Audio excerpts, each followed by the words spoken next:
Iran के officials के द्वारा कंफर्म किया गया है कि पहली बार ईरान की राजधानी तेहरान में सुरंग बनाई जा रही है। ईरान के इतिहास में पहली बार सुरंग बनाई जा रही है, क्योंकि अगर ऐसा हुआ कि इजराइल ने हमला किया तो वहाँ एमरजेंसी के लिए एक सुरंग चाहिए, जिस सुरंग के ज़रिए लोगों की मदद की जा सके। कहा यह जा रहा है कि उस सुरंग को कनेक्ट किया जाएगा इमाम खुमैनी मेट्रो स्टेशन तक और दूसरे मेट्रो स्टेशन से भी जोड़ा जाएगा, ताकि एमरजेंसी में घायलों को उस सुरंग के ज़रिए सीधा अस्पताल ले जाया जा सके। और हो सकता है ईरान का सीक्रेट कोई और भी प्लान हो। ईरान की राजधानी तेहरान में सुरंग बनाए जाने की खबर ईरान के ऑफिशियल्स द्वारा कंफर्म की जा चुकी है।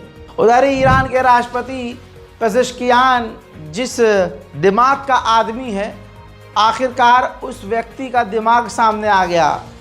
आपको याद नहीं है तो याद दिला दूं कि जब ये शख्स जीता था तो मैंने आपसे कहा था ये वो शख्स है जो अमेरिका से बातचीत करने को राज़ी है और डील भी करने को राज़ी है। वो बात हकीकत साबित हो गई है।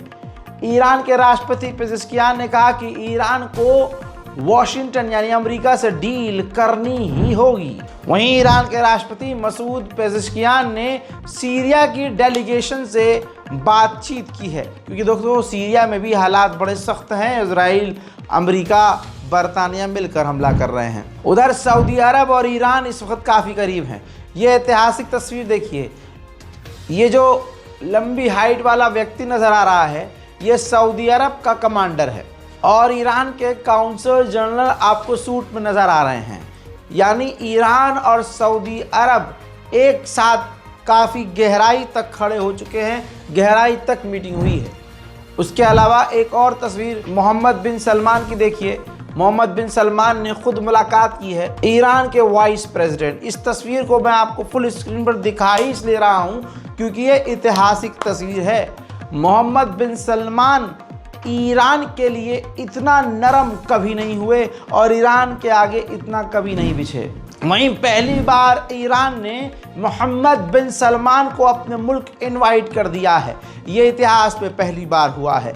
अल्लाह करे कि मोहम्मद बिन सलमान ईरान के इनवाइट को एक्सेप्ट करने के बाद वहाँ पहुँचे और दोनों भाइयों के बीच जो दरार है, जो गैप है, वो भर जाए। देखिए गल्फ देशों में उथल पुथल है। कैसे? जब पहले डोनाल्ड ट्रंप था तो उसने खूब प्रेशर बनाया था तमाम देशों से, अरब देशों से, कि आप इजराइल से नॉर्मलाइजेशन करो तो हम आपको हथियार भी देंगे, सिक्योरिटी भी देंगे।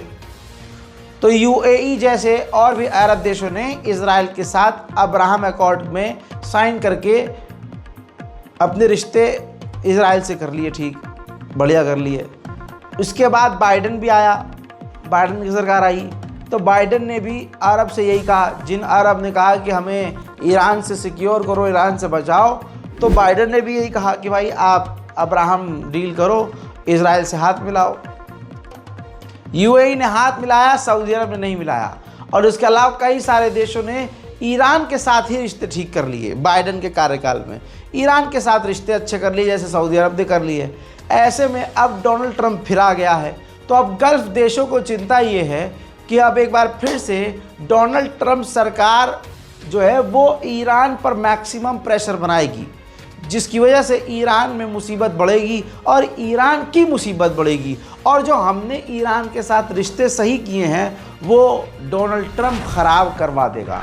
मेरे दोस्तों, ईरानियों को भड़काने का काम, ईरान की जनता को भड़काने का काम हमेशा से इजराइल और इजराइल की एजेंसियों ने किया है।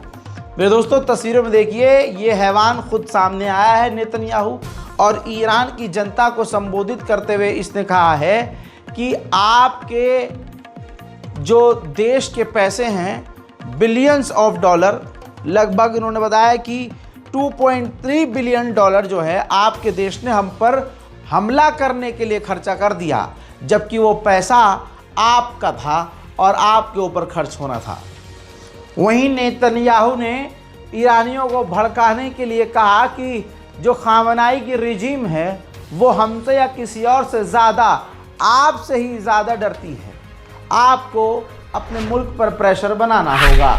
उधर मेरे दोस्तों ईरान के सपोर्टर ग्रुप पर सीरिया के अंदर अमेरिका ने जो ख़तरनाक हमले किए, हवाई हमले, उसका वीडियो आ गया है, जिसमें ईरान के सपोर्टर ग्रुप के ऊपर हवाई हमले करता हुआ रिकॉर्ड हुआ है अमेरिका।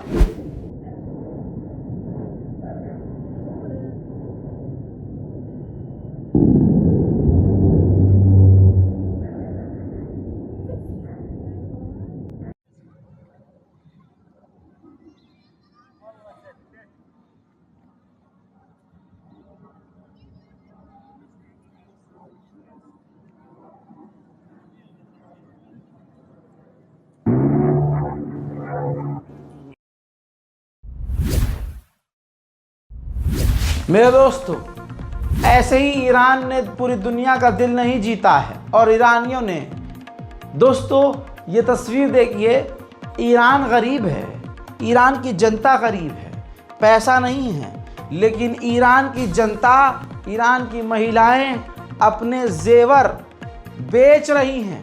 वहाँ कैंप लगाए गए हैं कि अगर आपके पास पैसा है तो पैसा, जेवर है तो जेवर बेचिए, दे दीजिए। और महिलाएं लाइन लगाकर अपने सामान को, अपने जेवरों को गाज़ा, लेबनान के लोगों की मदद के लिए डोनेट कर रही हैं। इतना बड़ा जिगर किसी और का है पूरी दुनिया में तो बताइए और दिखाइए। उधर नेतन्याहू ने इशारा किया है, हिंट दिया है कि अगर इजराइल के ऊपर ईरान ने हमला किया तो इस बार ईरान की ऑयल फील्ड पर इजराइल हमला करेगा। खबर यह है कि डोनाल्ड ट्रंप के कार्यकाल संभालने से पहले ट्रंप अमेरिका का कामकाज जब तक संभालेंगे उससे पहले खबर यह है कि ईरान इजराइल पर हमला कर देगा। ऐसे में नेतन्याहू ने अपने देश की सिक्योरिटी को और बढ़ा दिया है और इजराइल के डिफेंस सिस्टम 24/7 चल रहे हैं, चालू हैं, ऑन हैं। उधर ईरान के हैकरों ने इजराइल को दिन में तारे दिखा दिए हैं। अब इजराइल के एक और व्यक्ति, इजराइल के सीनियर ऑफिशियल्स को देख लीजिए, जो कि नेतन्याहू की पत्नी के साथ भी मौजूद है और बीबी यानी नेतन्याहू का बेहद करीबी व्यक्ति है।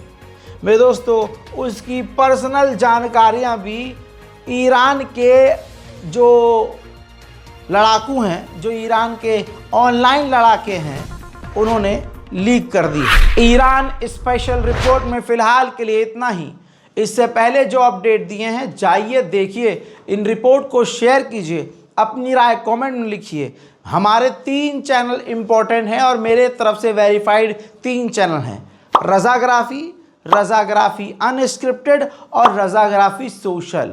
इसके अलावा हमने परमिशन तो दी है लोगों को कि आप हमारे वीडियो को अपलोड कर सकते हैं, लेकिन टर्म एंड कंडीशन के साथ कि अगर आप हमारी वीडियो अपलोड करेंगे तो आपको डिस्क्रिप्शन में डिटेल देनी होगी, हमारे ओरिजिनल चैनल को मेंशन करना होगा और ओरिजिनल वीडियो के लिंक को भी शेयर करना होगा।